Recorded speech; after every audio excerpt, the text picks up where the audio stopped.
Welcome back. When you think of ancient American civilizations, your mind probably jumps south, the Aztecs, the Maya, the Inca, but tucked away in the heartland of North America near modern-day Collinsville, Illinois, lies an archaeological enigma that completely rewrites the story of the continent, Cahokia.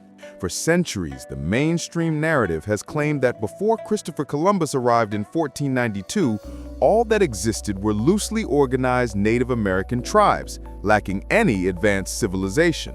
This assertion, codified into the official narrative by institutions like the Smithsonian and the U.S. government starting in the late 1800s, dictates that any evidence going against this notion must be seen as illegitimate. But Cahokia, in its immense scale and sophistication, shatters that official narrative. Cahokia Mounds State Historic Site is the largest and most influential pre-contact settlement north of Mexico. It flourished primarily during the Mississippian period, roughly between 800 and 1400 CE, rapidly developing from a late woodland culture into a monumental center. At its peak, around 1100 CE, this colossal city covered approximately 1,600 hectares, nearly 6 square miles. This vast area contained around 120 distinct earthen mounds, varying in function, shape, and size. But here is the truly staggering comparison. At its zenith, and even during its early decline around 1250 CE, Cahokia rivaled or even surpassed the great cities of the world, including London. While London was a rapidly expanding European center, estimates suggest Cahokia maintained a population of up to 40,000 residents around that time, potentially making it numerically and functionally superior to its English counterpart. This was a true American megacity, long before any Europeans stepped foot on the continent. What made this location so special? Cahokia was strategically situated near the confluence of the Mississippi and Missouri rivers. This geographical privilege provided uniquely fertile floodplain land and access to extensive water routes, creating the perfect foundation for intensive agriculture. The society generated a critical surplus of food based primarily on maize squash horticulture, complemented by fishing and waterfowling, which was necessary to sustain its high-density population and centralized political hierarchy. This civilization was so completely forgotten by the time Europeans arrived that we don't even know its real name. The title Cahokia was assigned by 17th century French explorers who found the remnants of the Cahokia tribe living in the area, long after the original builders had gone. Dominating the entire community and symbolizing the immense power of its rulers is Monk's Mound. The sheer statistics of this structure are baffling. Its base covers 14 acres, making it larger than the base of the Great Pyramid of Egypt. It is the single largest prehistoric earthen structure in the New World. But Monk's Mound is more than just a big pile of dirt. It is the physical proof of a complex, centralized authority capable of mobilizing and managing vast human labor over generations. Its existence forces us to ask, what kind of society built this, and what secrets were they hiding? Stay with us, because next we dive into the magnificent architecture and the advanced science of this pre-urban powerhouse. The physical structures of Cahokia are a direct testament to the powerful, centralized planning that governed the city. Monk's Mound, named after the Trappist monks who later lived and farmed near the site, is the ultimate expression of this authority. Standing 30 meters high, it was built in at least 14 distinct stages over centuries, requiring an unprecedented, sustained organization of labor. This massive, continuous investment serves as evidence of a stable, deeply embedded socio-political system. The mound served as the foundation for major public buildings, likely the monumental temple or the residence of the paramount chief, making it the literal and symbolic apex of Cahokian authority. In fact, if you stand on the top of Monk's Mound, you would have an expansive view of the surrounding river valley, although you cannot see Emerald Mound, another temple mound, because Monk's Mound is situated in the river valley surrounded by the bluffs. The central core of Cahokia was laid out with remarkable precision and symmetry. The settlement featured a massive, leveled central ceremonial area known as the Grand Plaza, which was surrounded by various platform, ridgetop, and conical mounds. This deliberate arrangement suggests strong control over public space and the citizenry. Later, shortly after 1150 CE, a defensive palisade wall was constructed around the core of the city. This structure, built from earth and wood, physically separated the elite and ceremonial areas, and is seen by some scholars as a sign of rising internal conflict or external threat as the city entered its period of instability. Cahokia wasn't just confined to the Illinois side of the Mississippi.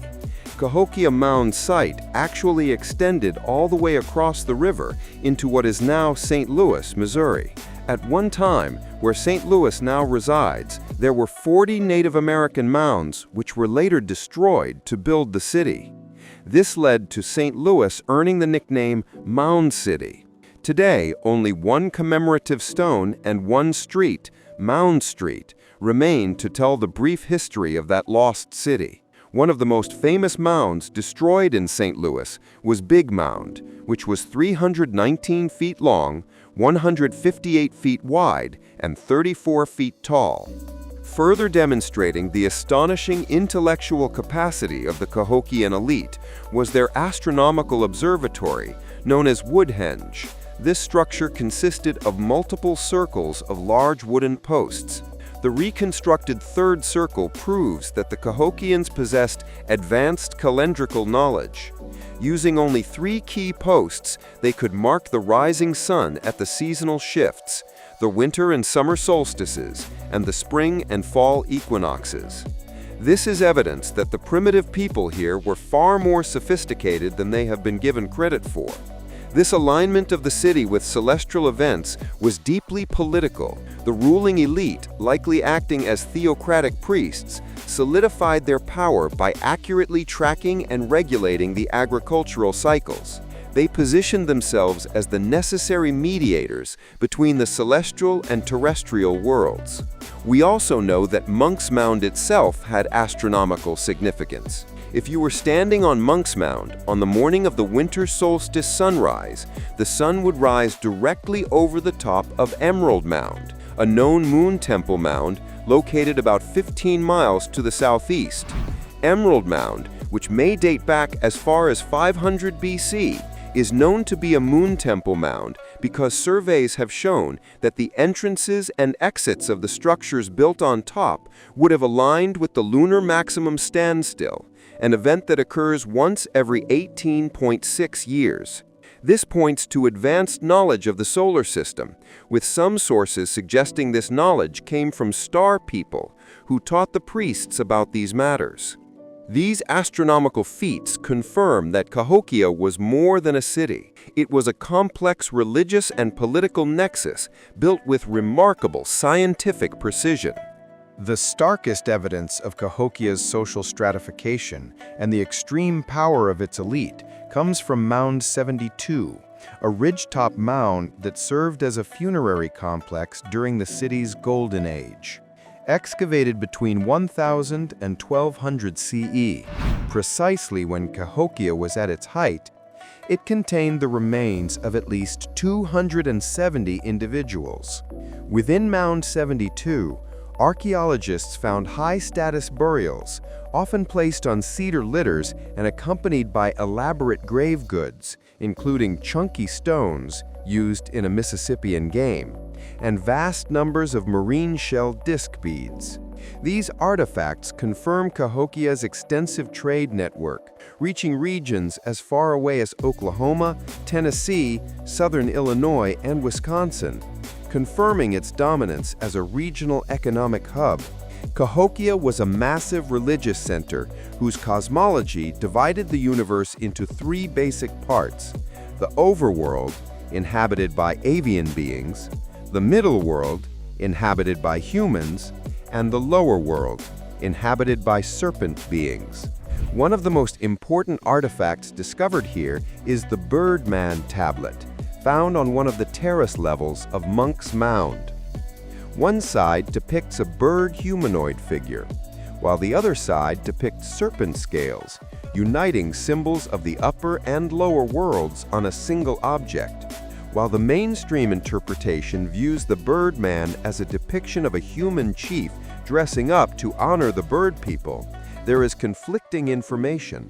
Some museum historians now suggest that new evidence points toward the Cahokians viewing the Birdman as a cosmic being, rather than a humanoid one. One account suggests a particular Birdman was the last of his true kind, and his death correlated with the eventual abandonment of Cahokia, with the tribe adorning him so his spirit could transcend back to the bird tribe.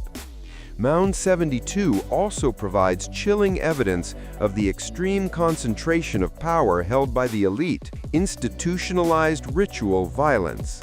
The mound complex contains mass graves with dozens of bodies that suggest systematic sacrifice intended to accompany high-status individuals into the afterlife. This includes a significant concentration of young women, aged 12 to 25, who showed no signs of violence, implying methods like strangulation or bloodletting.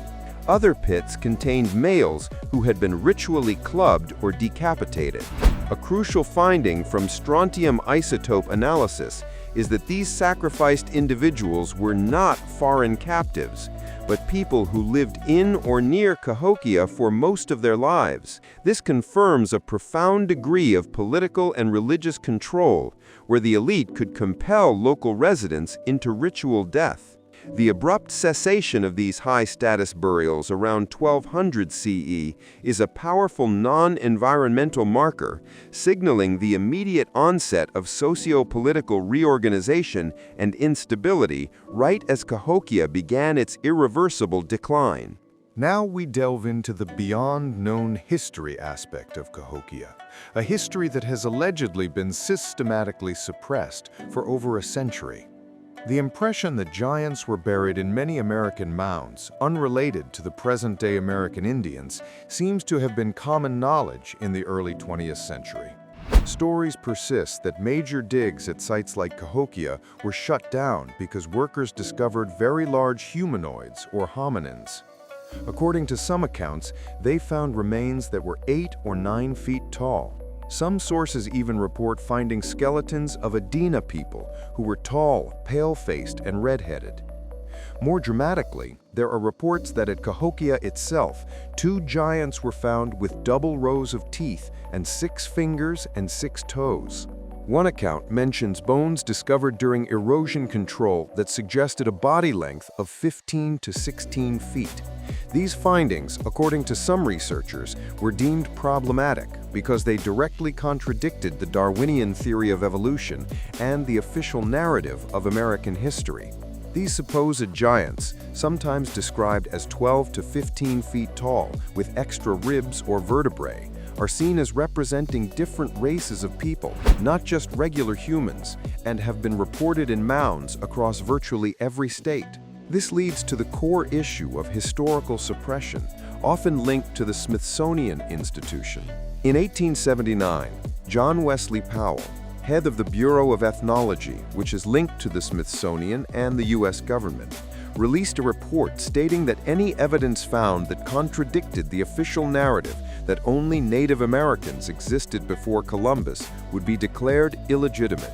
When evidence like giant bones is found in or around these mounds across North America and globally, the official narrative claims it is a hoax or fake.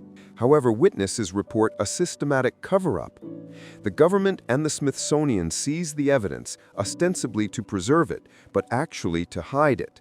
These giant skeletons are reportedly taken to the Smithsonian, buried, and never seen again, with all inquiries being outright denied. Adding to the mystery is the connection between the mound builders and non-human entities. Many indigenous cultures across the planet, including the Hopi, Zuri, Navajo, and Apache, describe star beings or star people as their ancestors. These beings supposedly came from the stars, shared advanced technology, and taught them agriculture, science, medicine, and astronomy. Some artifacts found in the region, such as those recovered from a man-made cavern system near Cahokia in 1925, reportedly contained gold and artifacts that were clearly Egyptian, some dating back over 1,800 years. These artifacts were analyzed in forensic labs. Some of these artifacts even reportedly depict clear extraterrestrial connections, showing ET women surrounded by Egyptian hieroglyphs, sometimes including their names. One view suggests that the initial builders of Cahokia were larger beings, perhaps 8 to 10 feet tall, who were brought here to colonize. Remote viewing accounts of ancient Cahokia describe different types of extraterrestrials teaching Native Americans agriculture and how to build the city, acting as guides and providing the foundation for their advanced knowledge. It is also suggested that the mounds themselves were built as places to stargaze or to watch for the star people, potentially acting as a message center or a portal. In concept, this alternative history challenges us to look beyond the textbooks and question what institutions may have chosen to keep from the general public. For those who view the mounds not just as historical monuments, but as advanced technology, Cahokia represents a crucial point on a planetary energy grid. From a galactic perspective, the mounds are considered similar to the Egyptian pyramids, holding the same energetic importance. The pyramid structure itself is seen as a technology that harnesses universal energy, referred to as scalar, orgone, or prana. And the North American mounds are a type of pyramid built for this purpose. The end of Cahokia was not instantaneous, but rather a complex, enigmatic collapse. Most mound sites, including Cahokia, are strategically located on intersecting ley lines, which are energy grids encompassing the entire planet. The ancients were aware of these points and built their structures here to connect with the planet's existing energy. Their most important buildings were constructed on these precise crossings, often identified by priests using dowsing rods. The technology under Cahokia Mounds is believed to work directly with the energetic and magnetic grid of the Earth. But this powerful energy was not ignored by those who conquered the land. Some believe that the global mound matrix has been corrupted. When the country was taken over, the invaders focused on disrupting the grid ley line system, a practice refined in Europe first. This practice involves what is called necrogeomancy, or the use of black energy technology to reverse the natural flow of energy by spilling blood onto these sacred sites. There are claims that many famous battles and murders were specifically executed on these ley line intersections to corrupt them. One researcher identified a strong connection to the name Fairmont, stemming from a sacred bonfire ceremony called the Fairmont Ceremony that was held at the base of sacred mountain sites. Interestingly, in many North American cities with mounds, a Fairmont park, church, or street can be found. Down the street from the Cahokia Mounds is the Fairmont Racetrack, a place characterized by betting, gambling, drug use, alcohol, and animal abuse. In this view, the racetrack was deliberately placed in that location to corrupt the powerful energy of the ley line. Further controversy surrounds the iconic St. Louis Arch. The arch, known as the Gateway to Heaven, was allegedly built by Freemasons on top of a mound that was once as large as Monk's Mound. According to some accounts, the mound was taken down to build the arch. Beyond its monumental status, some sources claim the arch's website once referenced it as a weather manipulation device. More significantly, from an esoteric perspective, the arch is considered a huge portal that extraterrestrials use, connecting into another dimension and sitting atop a powerful yet forgotten energy source. Moreover, some sources suggest that Cahokia's technology will actually help activate sacred sites all around the Earth, including the ancient Egyptian pyramids, with certain star seeds being placed in St. Louis to facilitate this. The key takeaway here, regardless of belief, is the challenge to question what we are told.